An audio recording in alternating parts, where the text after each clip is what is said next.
महबूब मस्जिद नबवी में बैठा हिकड़ो सहाबी आयो अखिन में उन जे कोड़ा हबीब अकरम सल्लल्लाहु अलैहि वसल्लम जी खिदमत में आयो मुझे महबूब अकरम सल्लल्लाहु अलैहि वसल्लम इरशाद फरमायो छाजे करे रोई पियो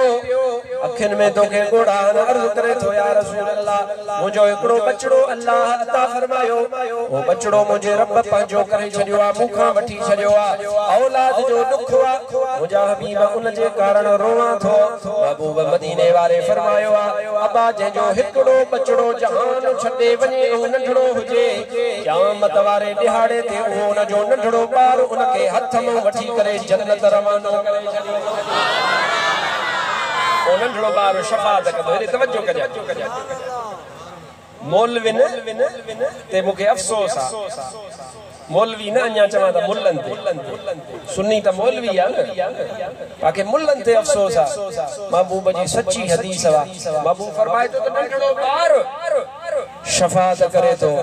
ओ हैफ मौलवी तो जे हालता जो चमी तो त महबूब शफाअत न कदो बार करे तो त मदीने वारो मीर पक्क सा शफाअत करतो सहाबी जने ई अर्ज कयो हिकड़ो बियो सहाबी वेठो उन अर्ज कयो या रसूल अल्लाह सल्लल्लाहु अलैहि वसल्लम मुजा बपारड़ा नंगड़ाई में जहान छडे वया ओ मुजा हबीब मुझे ला छा फरमान वा महबूब मदीने वाले फरमायो अबा हिक जो जहान छडे वने ओहो बोन के जन्नत वठी विंदो पर जंजा छडे वजन ओहे बोन के जन्नत वठी विंदा क्यों बिकड़ो सहाबी बैठो उन अर्ज कयो या रसूल अल्लाह सल्लल्लाहु अलैहि वसल्लम मुजी हिकड़ी न्याणी जहान छडे वईया मुझे ला छा फरमान वा महबूब फरमायो बा तोड़े जो पुटड़ो हुजे तोड़े जो न्याणी हुजे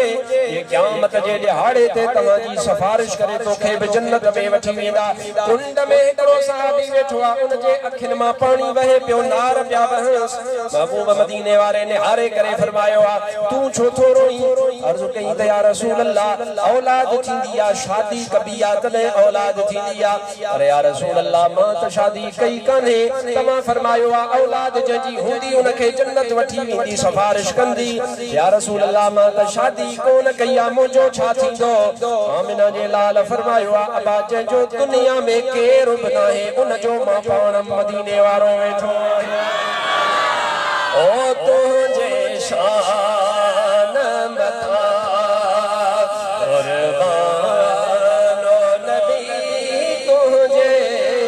शान मथा कुर्बानो नबी हो रे बार बचा जिंदो